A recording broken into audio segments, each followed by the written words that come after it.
Почитувани новинари, ајде дезертеру Ковачевски, охрабри се и кажи, дали си трајно неспособен или си лажел пред Арама за да избегнеш служење на војска. Што е толку тешко? Нема трето. Или си трајно неспособен, или си лажел.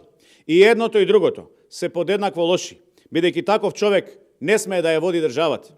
Тогаш кога дезертерот Ковачевски ќе одлучи да одговори, нека одговори дали за впишување на неговата состојба како трајно неспособен помогнал и негов близок роднина Александар Ковачевски, кој во тоа време бил началник во Министерството за одбрана и одговорен за Куманово. Дали дезертерот Ковачевски ја злоупотребил моќта на својот близок роднина и избегал од служење војска и од регрутација во 2001 година.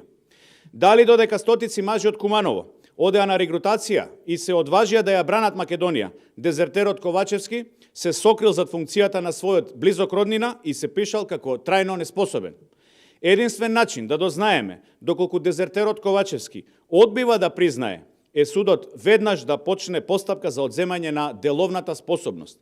Народот мора да знае каков човек ја води Македонија, дали трајно неспособен или лажоман, но и во првиот и во вториот случај потребна е оставка. Ви благодарам на вниманието. Повелете доколку имате прашања. Господине Ковачевски, едно прашање. Како го коментирате вчерашниот скандал СДСМ, во кој партискиот огранок во Рачиново повикуваат на вработување на професионални војници? Ова е дебакл за владата, за Ковачевски, за Петровска и за целиот нивен кабинет. Се срамам што овие луѓе ја представуваат Македонија, што треба да учествуваат на самити на НАТО. Се срамам што ја водат Македонија така едни неспособни, едни криминални луѓе што ја партизираат државата. Вработувањето на професионални војници со партиски повик, со одобрување на председателот на партиски огранок во случајов кој го фативме во Рачиново е пример како функционира СДС во последниве 5,5 години. И зошто од Македонија, ете така кажано, се иселени околу 700,000 луѓе.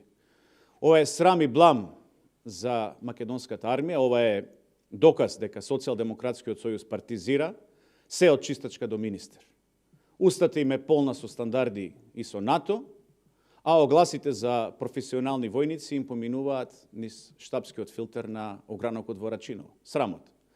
Мислам дека Славјанка Петровска и дезертерот Ковачевски да кажат, значи според кои НАТО стандарди огранокот на СДС во Рачиново регрутира професионални војници за Арама. Ова е срам и за Арама, и за НАТО, и за ова мора да има одговорност. Не смее целиот, според мене, скандал да помине со оградување од локалниот огранок од Рачиново. Тоа не е правено на собствена рака, ова е правено по насока на дезертерот Ковачевски и неговата калфа Миле Зечевич. Потребни се оставки од Славјанка Петровска и од целата македонска влада. Потребни на Македонија и се потребни предвремени парламентарни избори со цел да ставиме крај на овој срам што го приредуваат на Република Македонија. Ви благодарам.